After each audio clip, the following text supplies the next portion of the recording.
So you might say to yourself, why do they have that up here again today? Well, that was only part of the operation.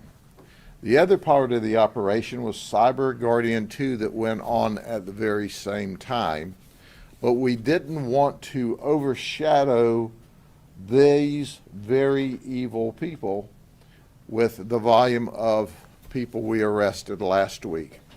So the reality of it is we arrested 173 people in our fall operation, not just 160. But that wouldn't have been possible except through the help of our police agencies that worked with us. In this particular part of the operation, we were joined by the Auburndale Police Department. We have Chief Andy Ray here today, and he will speak. We also were joined by the Bartow Police Department. Chief Brian Dorman's with us. The Davenport Police Department worked with us, Chief Bill Schrader. The Hernando Sheriff's Office, we have Detective Jack Evans with us. He did a remarkable job, and we appreciate him and Hernando for working with us. We also have our friend Mark Brotnell with us. He is the special agent in charge for FDLE. And quite frankly, when we work these operations, and these folks are outside of the county and don't travel, we have to get to them very quickly in order to effect an arrest and get their devices so that they can't destroy it, hide it. And FDLE certainly launches people all over the state of Florida in a matter of minutes whenever we need help. Plus, they were with us in lockstep in the operation. FDLE is our partner really every day at the Sheriff's Office as we do undercover operations and long-term investigations. We were also assisted by detectives from the Orange County Sheriff's Office and the Tampa Police Department. And that is very important because, ladies and gentlemen, no one agency can do these complex investigations very successfully without partnerships. Now listen, if you're watching me on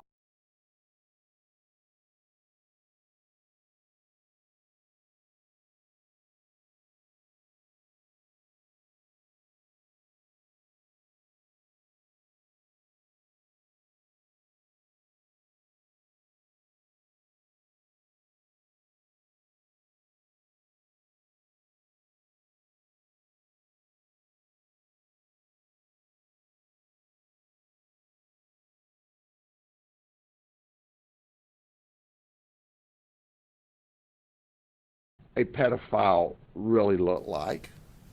What does a child sex predator really look like? What does some of the most despicable people in the entire world really look like? Here's your photos. This is them. They were online. 8 traveled, 5 didn't. I'll give you details in a minute. But they were grooming and talking to children. You'll hear in a minute how they were sending not only pornography, but nude photographs of themselves to what they believed to be 12, 13, 14, 15-year-old children. You'll hear about those that traveled and the different jobs that they have. Some of this stuff you just can't believe.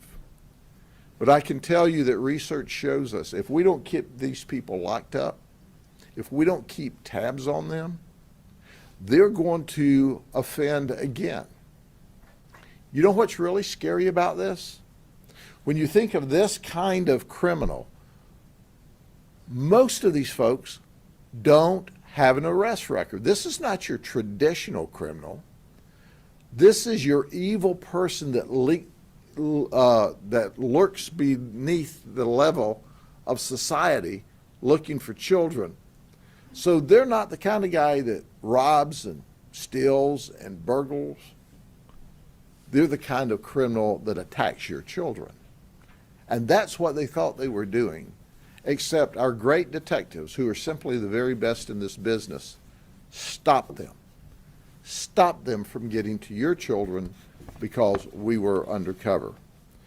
So let's talk about the pictures of some of them. And I'll flip through them rather quickly. But there's Luis Velasquez. He's 30. He thought he was talking to a 15-year-old girl. He didn't travel, but his language was graphic. He sent nude photos, and he confessed. Oh, by the way, Chris Hansen, do you remember the old series To Catch a Predator? He's doing a new series. So he was with us embedded as well. Now, some of these people lawyered up to us, but every one of them talked to Chris Hansen. We appreciate that. Then there's Michael Hojewski. He's 28. He didn't travel. He just talked nasty to a 14-year-old girl, he thought. He was trying to groom her. He was very graphic. He confessed. Oh, when he's not doing that, he's an independent dock builder. Well, newsflash, Michael, I don't need any docks built in the jail. So you can just be unemployed. Nicholas Jenkins, 27, from Winter Garden. That's right. He traveled. He came from Winter Garden thinking he was approaching a 15-year-old girl. He talked dirty. He confessed to us. But at the end of the day, I want you to understand, you're going to hear about people that traveled great distances to get to what they thought was your little girl. Then there's Neri Banda. He didn't travel, but he talked to a 14-year-old male. He was very graphic. He sent porn pictures. He worked at the Amazon warehouse as an inventory selector, and he confessed. So if your Amazon orders don't get there quite as quick, we got one of the selectors locked up. Then there's Matthew Silva from Melbourne. That's right, he came from the other coast. I'm sorry, he didn't travel.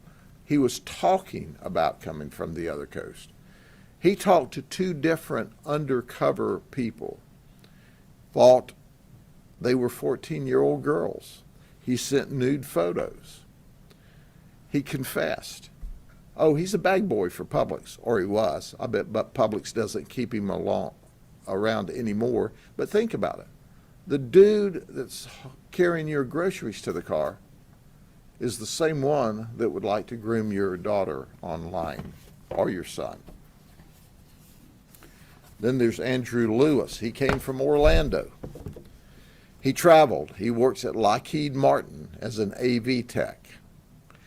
And he came all the way here thinking he was going to be with a 14-year-old male. And then there's John Hunter. He's 52 years of age. He was from Davenport. He should know better. He's from Polk County.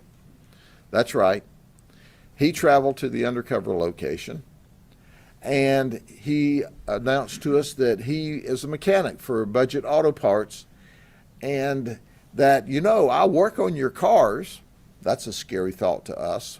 We're going to modify that somehow. He sent nude photos to this, what he thought was a child, and he was totally excited. And his communication showed that a 14-year-old girl had interest in a 52-year-old man. Newsflash, it wasn't a 14-year-old girl. It was a detective pretending to be 14, and John Hunter won't be working on any cars for a while. Then there was Joshua Cummings. He was from Davenport. These people must have just recently moved to Polk County, or either they normally live under a rock. So he traveled to the undercover location to meet a girl that was 14. He wanted to spank her.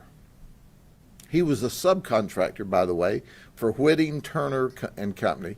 They build roller coasters, and he was currently building a roller coaster at Disney, but he was not a Disney employee. He's just a deviant. But think about this. These folks are traveling to homes, to parks, to shopping centers, and taking the risk of interacting with someone they don't even know on the outside chance that they've groomed the right person.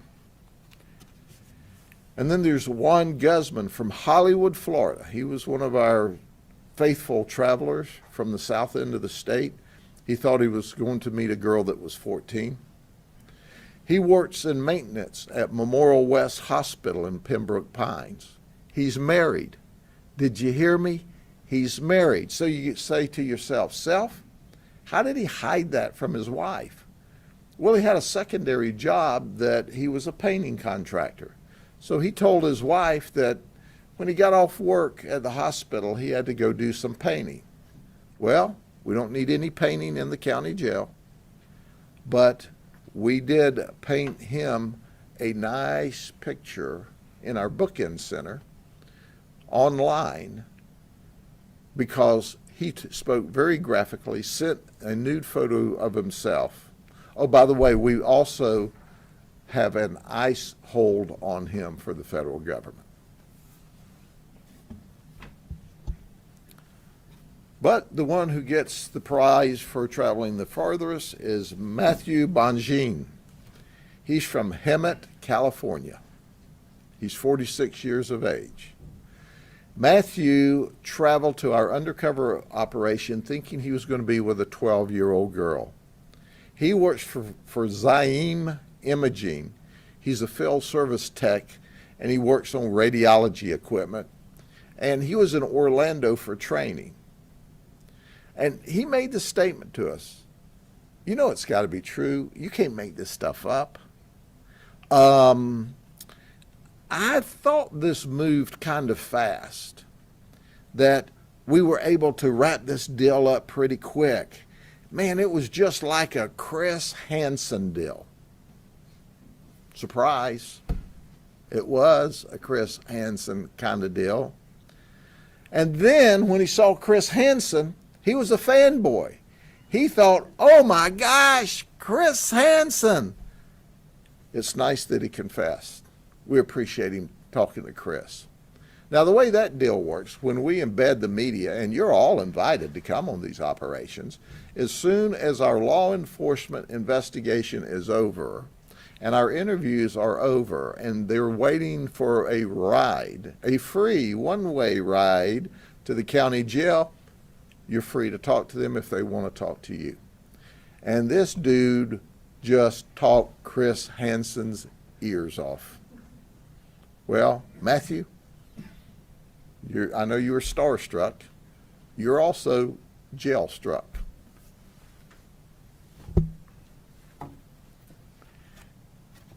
Then there's John DeSeri. He's 39 from Venice, Florida. He traveled a long way because he thought he was going to be with a 14-year-old girl. Now get this, okay? I want to put you in the moment. You decide that you need a security system for your home or for your business, and you call Hotwire Security Alarm Company. They very well may send John to you. Yeah, that's right. That's right. That's what he does. He works for a Hotwire Security Alarm Company. Oh, he was also in possession of cocaine and heroin. He sent nude photographs of an adult male that he said was himself. He confessed to us, but he had some bravado. He said, I knew it was a sting. Well, you're a real dummy if you knew it was a sting and you showed up anyway. So the next time you have an alarm company that's working on your alarm or installing your alarm, know who they're sending to your house. How about them eyes? You like those eyes? Can you imagine the guy knocking on your front door and looking like that and going, I'm here to work on your alarm? He needs a stick in the eye, but he doesn't need to be working on your alarm systems. This is crazy. But that's who these people are. They're not twins. They could be, but they're not. Same guy. Then there's Juan Diaz. Juan's 35. He traveled thinking he was going to interact with a 14-year-old child. Get this. Are you ready for this?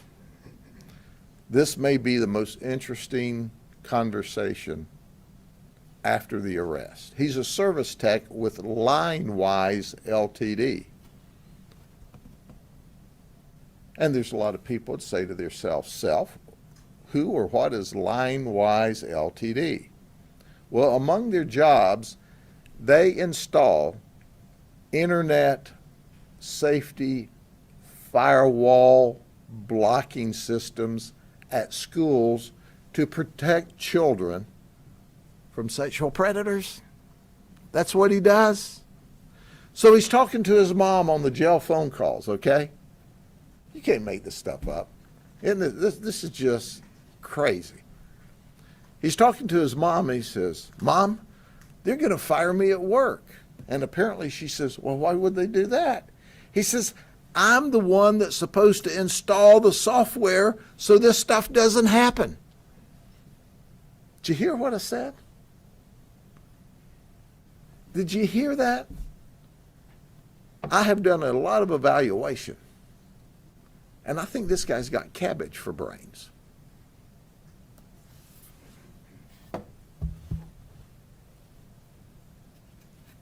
And then there's Kevin Sanders from Winter Garden. He's 42.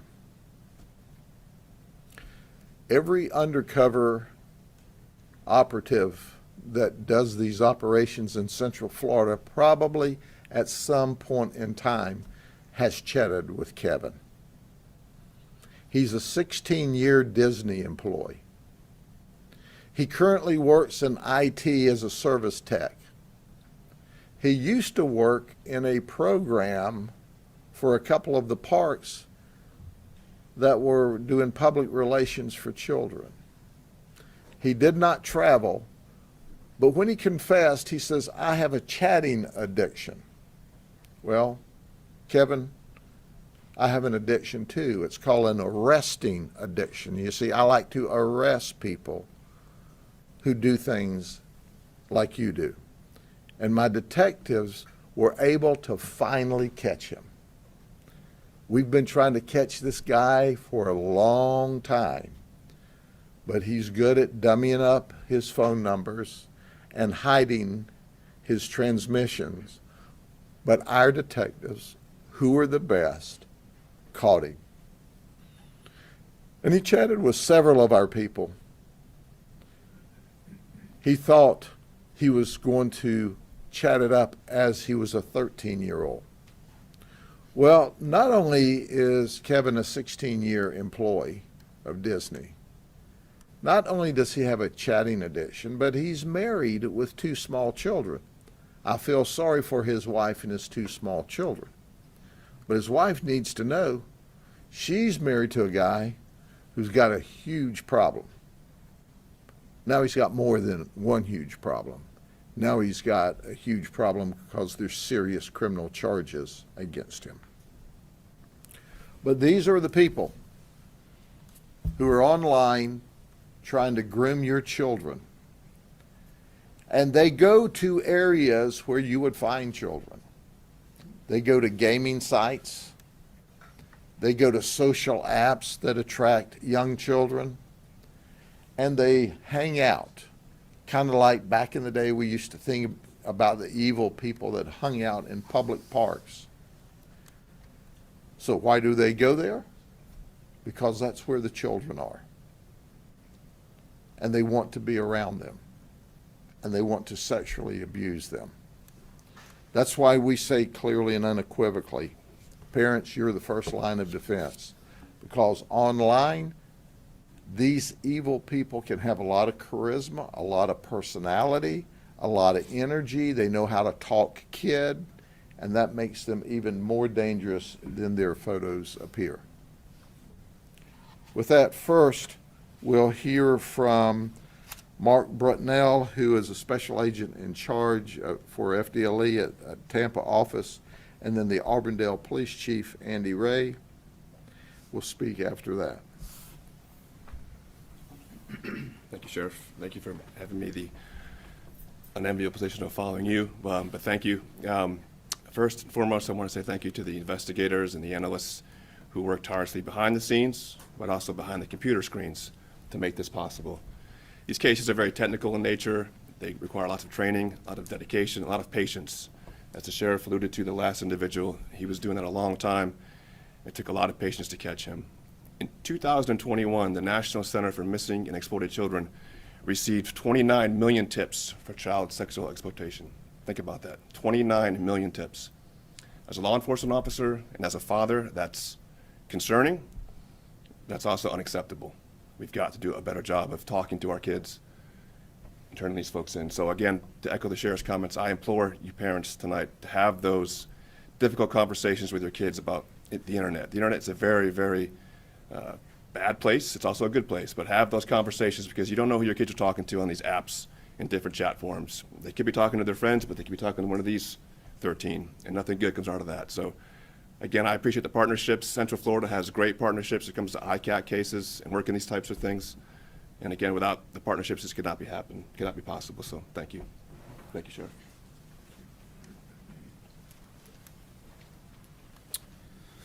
I'd like to thank the sheriff for involving us as well, again, in this operation. The opportunity for us to work together with the sheriff's office and the other county police agencies and FDLE is very important. That relationship and the work that they do and that we do as part of that group is super important. Just to follow up on Special Agent in Charge Britnell's comments, I was looking at the list from the other portion of this investigation, and there are 7 human trafficking victims on that list.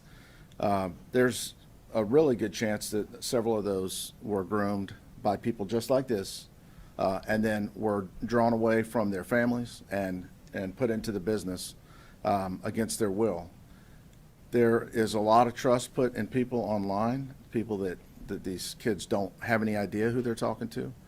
And again, just can't stress enough the importance of parents and grandparents talking to children, young teens, about the need to be careful and also using parental controls to reduce the opportunities for people to get into their phones and into their homes to talk to their kids. Thanks also to the media today for your interest in this and for sharing this, because this is something that parents need to hear. Thank you.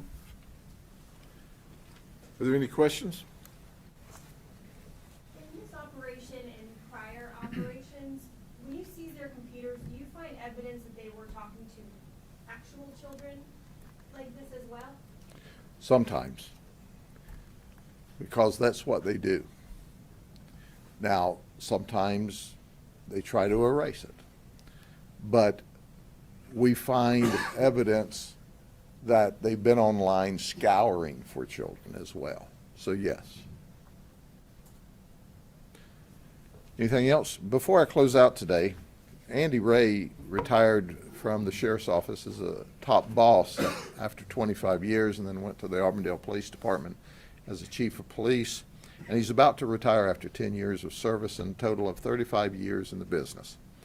Andy's a dear friend of mine. He's been a great chief. He was a great deputy and sergeant, lieutenant, and captain for us. And certainly we're going to try to coach him into volunteering, working part-time, or whatever he wants to do.